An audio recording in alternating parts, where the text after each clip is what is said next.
if you guys have any questions during the presentation, you can write them in the chat box. He is on standby to answer them, as well as one of us when the other's not talking. You can also, if you're at a live party, you can also ask your host, and they can write it in the chat box or send us an email afterward, and we'd be happy to answer them for you guys. So before beginning, for those of you who aren't at a live party, I just wanted to let everyone know that we've got 3 parties going on in 3 different states. North Carolina. Four in 3 states. Don't forget the toll party. No, well, yeah. So North Carolina, Georgia, Florida, and we've got our own party going on over here in Spain. So these are our eMite ambassadors. They hosted these parties, and we're so happy that they're here. Maybe the ones who are at a party can wave their hands around. Oh, there's Florida. Here's the toll house. We got some pom-poms in Alabama. So, okay, so I am going to start it off now, and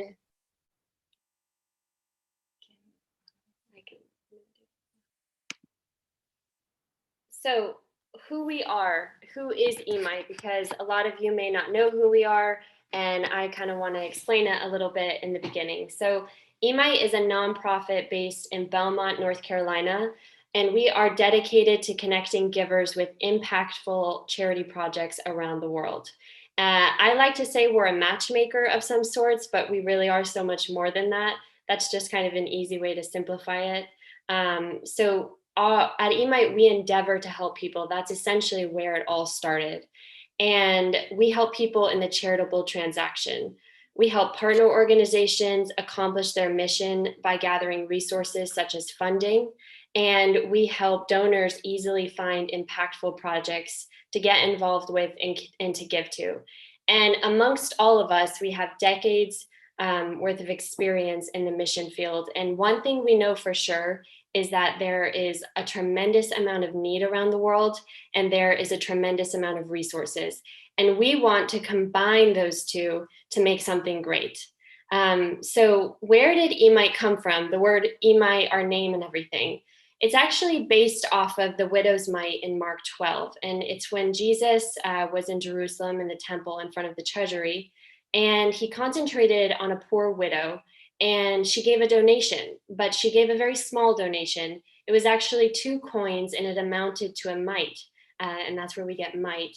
And the beautiful thing about this story is that Jesus said that she gave everything that she had, and that it meant that her gift was the greatest because she gave it from her heart. And whenever eMite was founded, we were kind of founded off the idea that it's not about a few giving much, but rather many giving a little to accomplish much. It's about the donors who give cheerfully, and they give from their heart. And so that's where our name came from. You might hear the term mite a few times during this presentation, and that just basically means a donation. So moving on now to our work. We started in 2016. It's now 2021. So this year we're about to celebrate our 5th year anniversary, which is super exciting. And we've accomplished some things since then. So since 2016, our community of givers has impacted 40,000 lives, more than 40,000 lives. We've sent 350,000 to the field. We've done 23 projects around the world in 11 different countries. And the cool thing about our projects is because the partners that we work with, we have the ability to address a wide variety of needs, including educational programs, medical assistance, health and hygiene, and child development, and even more. And we've also stuck with our 100% pledge. And this is something that's really important here at eMite.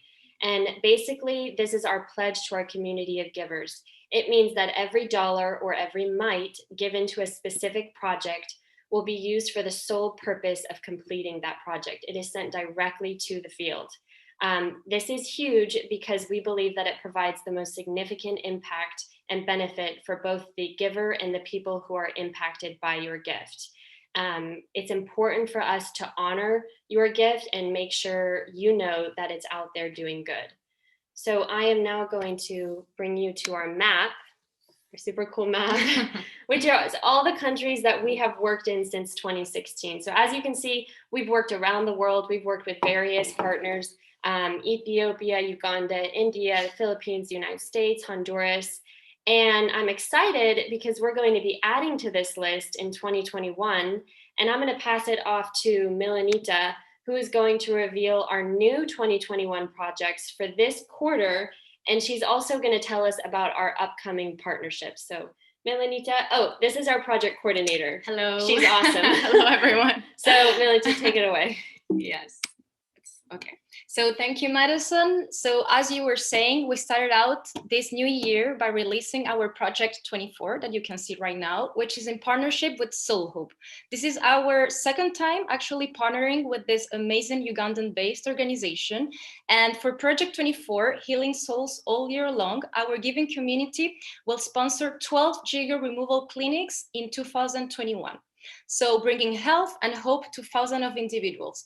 I think you might be wondering, what is a jigger, right? We didn't know what a jigger was before we actually found Soul Hope. So jiggers are basically fleas that cause pain, isolation, and loss of toes. They're very small and they burrow into an individual's skin, laying their eggs. And if they are not removed, they prevent individuals from going to school, work, and well, doing their daily activities. So as you can imagine, most of these people affected by these jiggers are in a really dramatic situation because basically they cannot perform their daily activities. And when I'm talking about daily activities, I'm thinking about very simple things, but that they are crucial for someone's life, such as bringing food or clean water to their families or get any education.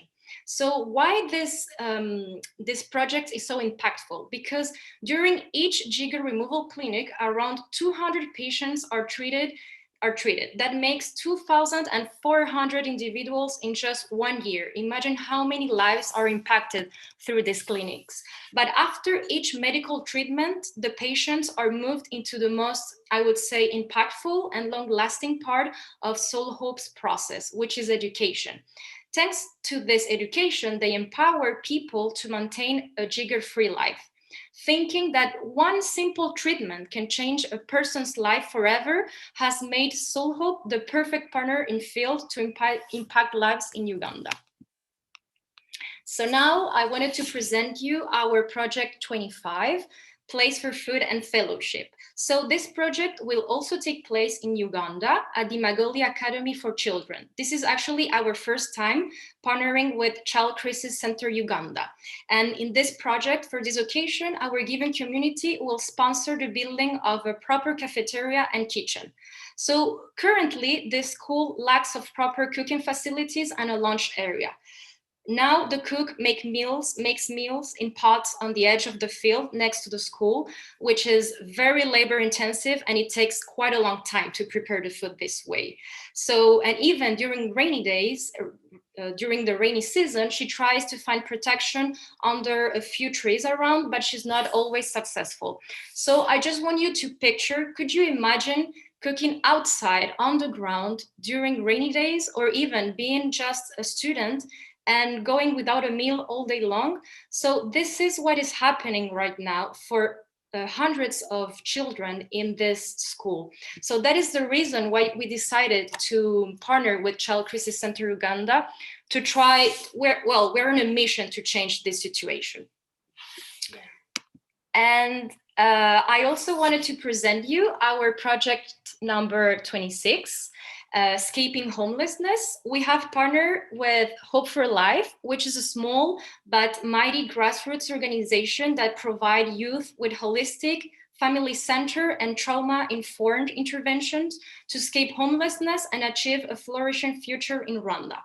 So for this project, our giving community will fully furnish their new second rehabilitative home that will house around 25 boys.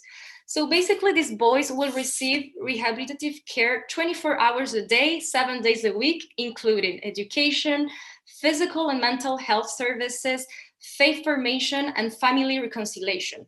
So as boys are reintegrated back into their families, new children will be able to come and stay in this rehabilitative home. So your impact will be even affecting more lives than what you could even imagine. So it's essentially a gift that keeps on giving, which is awesome. Yeah, and I actually had a question that they may be thinking, if the boys are homeless and then they're reintegrated back into their family, Yes. how does that work? And why does Hope for Life think that that's important? And also, how do they make that a peaceful transition, knowing that they're going back into, a whole home that they're going to be taken care of well? Yes. So before answering that, I think that we need to have in mind, or I would like to highlight the fact that we have to have in mind the historical background and context around Rwanda, because this is a country that suffered a genocide 26 years ago, and many of the children that are having and receiving care through Hope for Lives are part of families whose parents were actually, or who they actually experienced genocide in 1994. So even though these children didn't really actually experience the genocide directly, they experienced this secondary trauma, if we could call it like this, being raised by these parents who lived through the nightmare. So they say that trauma tends to be passed on from one generation to another generation. Mm-hmm. So I just wanted to give you that.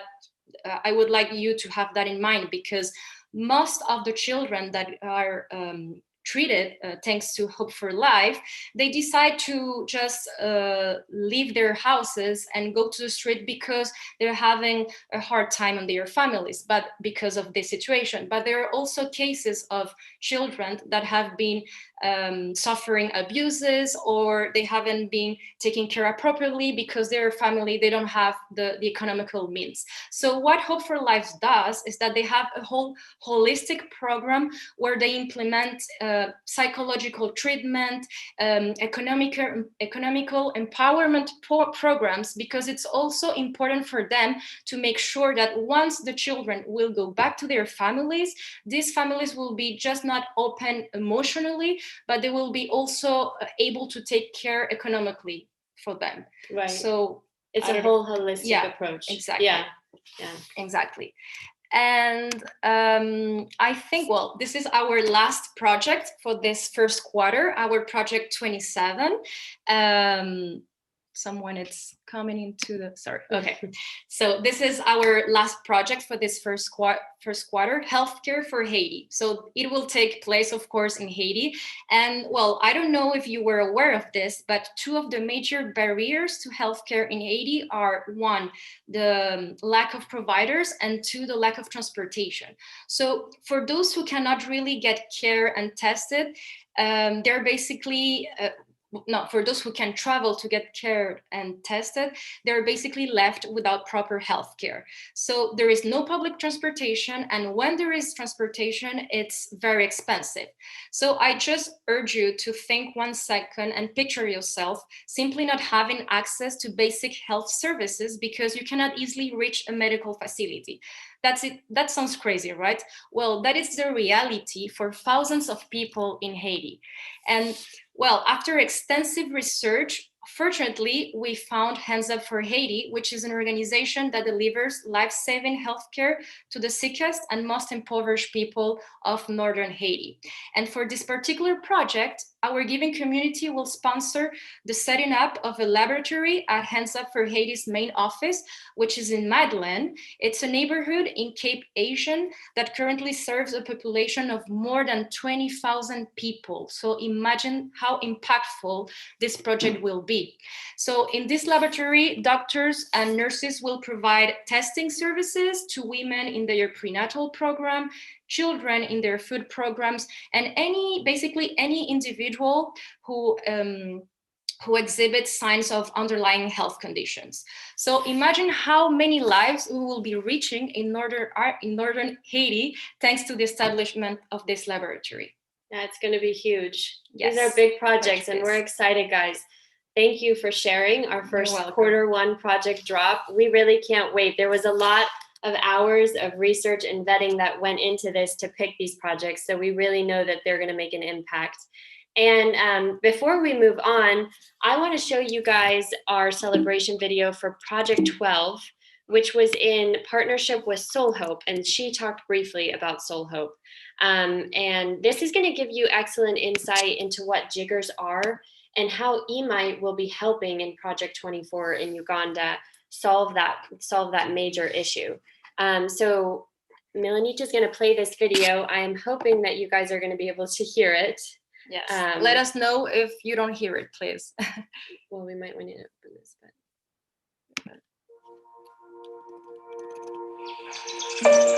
Bwe nali nga nkaali nga bakaali kumbona wendi nali bubi nno enfunza nga dandya n'ekigere nga neetema ekigere enfunza nga kayiridigema mu kigere mwene omwo. Our mission is to help people with the foot-related diseases. The foot-related diseases we're talking about most usually are what we call a jigger flea. Well, it's a sand flea, and it gets on the skin through the dust, and it burrows into the skin, and it lays an egg sac. And so one jigger in a foot can become many very quickly. If a patient that is having jiggers doesn't get treatment, that one may get secondary infections. They try to shy away from the treatment and to be singled out as someone with jigger. Sometimes they get the gangrene. This is a big problem that affects the society. And of course, tetanus shoots in because it's not treated and vaccinated, and the end result is death. It affects someone's performance to do any kind of work and become disabled, dysfunctional, things of that kind that we are trying.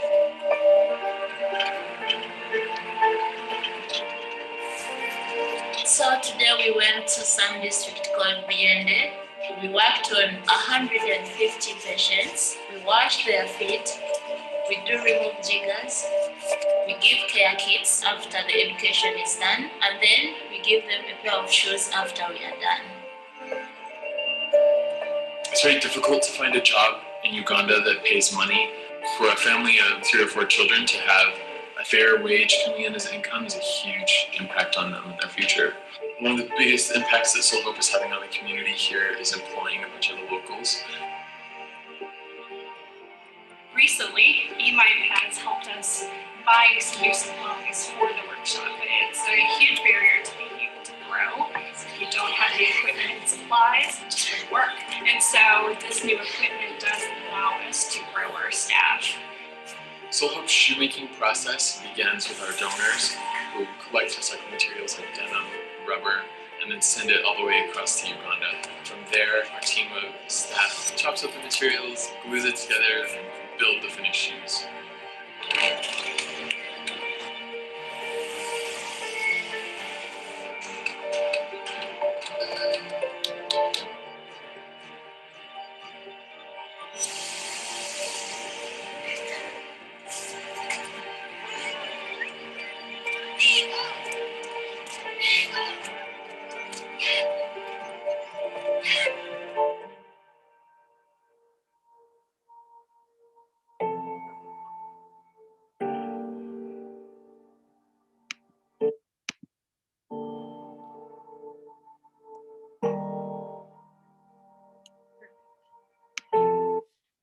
Okay, so we're going to bring you back out now.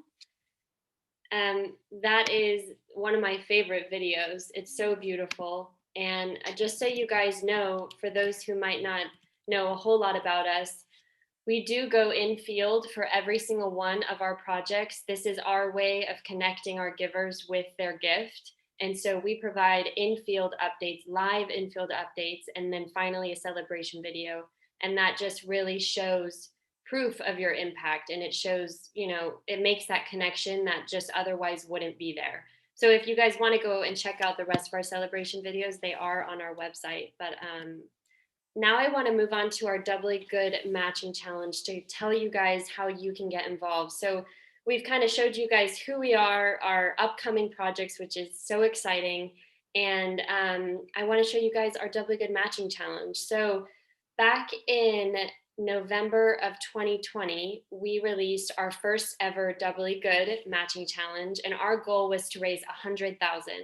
And since then, we have raised 81,000, which is huge. Yeah. And we are continuing this matching challenge through March 31st of 2021.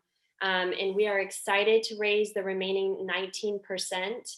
And every single gift that's given till March 31st will be doubled. So we want you guys to be a part of this opportunity and to get the chance to get involved in projects that provide medical assistance, rehabilitative care to children, and health. And so here are some ways that you can get involved. So personally, I think one of the easiest ways, it's just pretty simple, is to give online. You can go to emite.org/give, and you can give to a specific project. You can go and click, let's just say Project 24, and you can give to that specific project. And that means that you'll receive updates and insights directly to your inbox on that specific project. Or you can become a monthly donor. So in the blue button at the top of our website, it says monthly giver. And you can do that. And that means that your donations every single month will be divided amongst our projects. And then you'll kind of get insights and updates on all of them, which is pretty cool. We actually have donors who give $7 a week, which is $1 a day. And we have donors who give $100 a month. It really just depends on what your heart is calling you to once you've prayed, what you feel called to give to, and how much. So we want you to give from a cheerful heart. That's really what's important. And you can also give by check. Our PO box is located in Belmont, North Carolina. Another fun way to get involved is to become an eMite ambassador. We have a few of our ambassadors on here, as I said, but you can fundraise for eMite by hosting a dinner party or an event. Our team will be there to walk you through the whole process and help you spread the word and tell your friends about the good that you are doing with eMite. And then the last way, and one of the ways that everyone can do wherever you are, is to pray for us, to pray for our team, pray for our partners, our future projects, pray for the men, women, and children that we are going to reach in the next coming months and years. And we also want to open that up to you guys.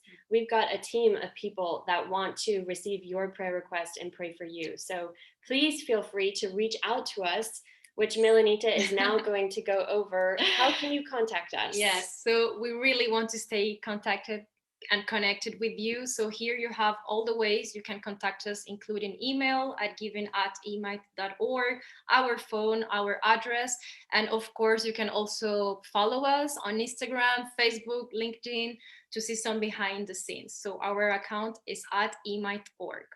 Yes. And so I just want to say thank you, everybody, for joining us, for taking a bit of your Thursday out. I am now going to stop the share and pull us back up.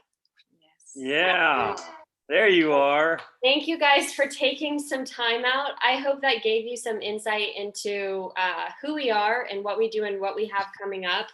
We are now going to move on to our Q&A section. If you guys have any questions, feel free to write them in the chat box or ask your host if you're at a party. It can be anything. And if we don't have the answer now, we will send you an email or text you and get you your answer.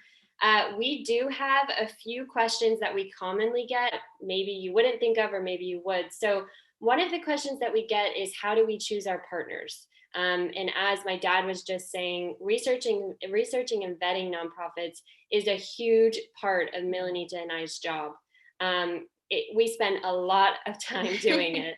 And there are a few ways we find nonprofits to vet and research and ultimately to partner with, because that is our main goal.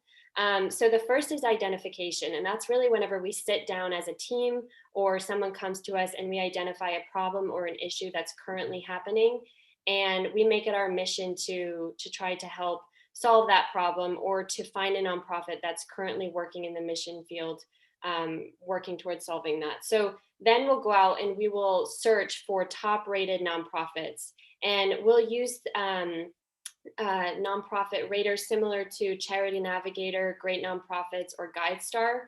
And that's basically where they evaluate nonprofits and charities. And we'll look on there, and we'll also do our own research and vetting even beyond that. And then another way, and this is secretly my favorite way, is whenever donors come to us and they present a project or a nonprofit that they want us to vet and then eventually partner with. We actually have one. It's not in this, so you'll have to stay tuned because it's not in this quarter drop, but I think it's in the next one. And one of our monthly givers came to us and said, this is a great nonprofit. I would like to see if you guys could partner with them. And we are. So those are just some of the ways that we choose our partners. And Milanita is now going to touch briefly on how long does it take to vet the potential partners. So for us, first of all, accountability is crucial. So we make sure that all the projects are sustainable, that our partner organizations are active in their mission, and they are transparent.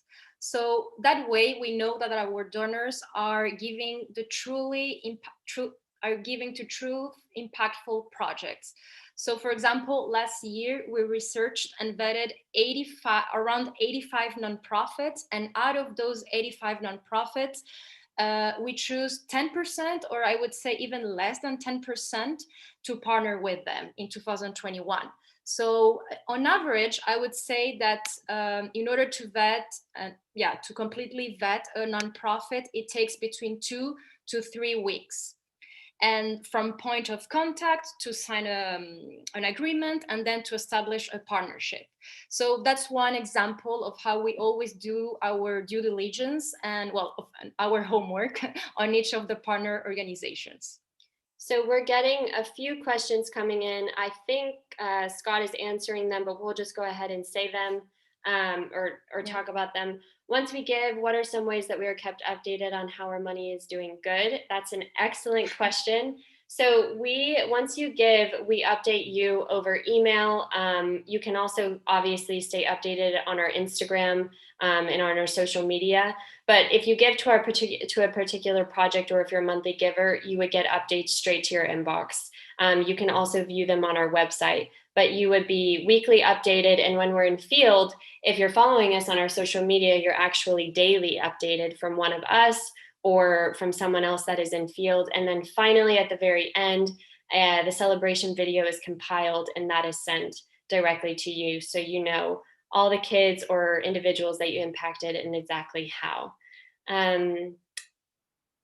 So one person asked, and you can answer this one, do the kids choose to go to the Rehabilitation Center? Well, I didn't mention this because they have actually 3 programs in Hope for Life. They have the outreach program, the rehabilitative program, and then the reintegration program. So the outreach program, I would say, is the first phase 1 of the whole of their all programs. So through this first program, what they do is that they have a center at the city center of Kigali, which is the capital of Rwanda, where they receive these children, these homeless children. They give them food, they can get shower, etc.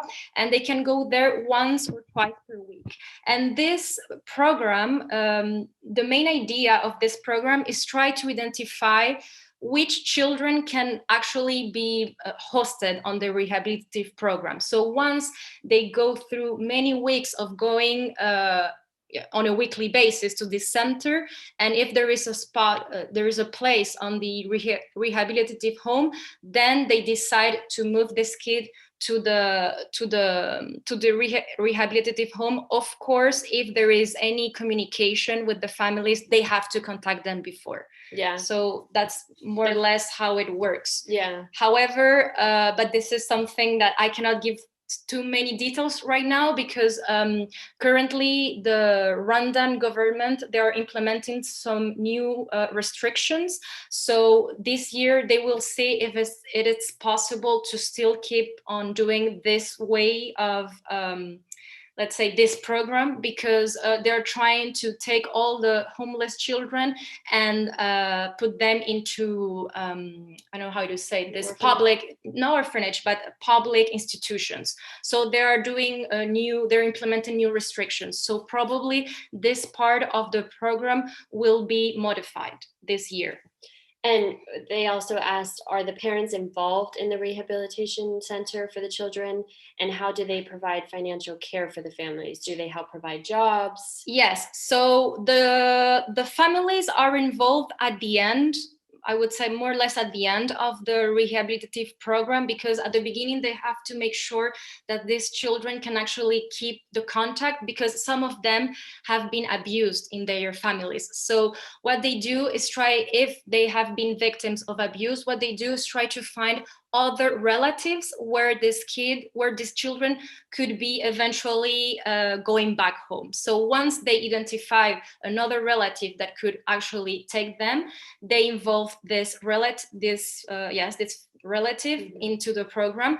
And once they start doing the whole family reunification, what they do is that once a family it doesn't really have the economical means, what they do is that they also help them, giving them jobs or loans. For example, if they want to start a new small business, they give them loans so they can start from a right foot and they are able to keep their kids with them. And just so everyone knows, you probably figured it out already, but all the boys are very young. A majority of the boys the are majority, young. but there are a few of them that they don't really have anywhere where to I don't know how to say where to stay, because their relative they don't want from them, or they're not right relatives to leave them with them. So what happens is that for certain of them, they stay on these homes until they are 18, and after they turn 18, they have programs for them to start they assign them jobs, or they put them into how do you call this, programs for skills training and stuff like skills that. Skills training. So some of them, they're even 17, 18, but after that they have to leave the rehabilitative home, of course. Yeah. Thank you guys for taking time out of your Thursday evening to jump on here. We're always happy when we see people. It makes us feel like we're a little bit closer to you guys. So thank you. Thank you, guys. Bye. Bye.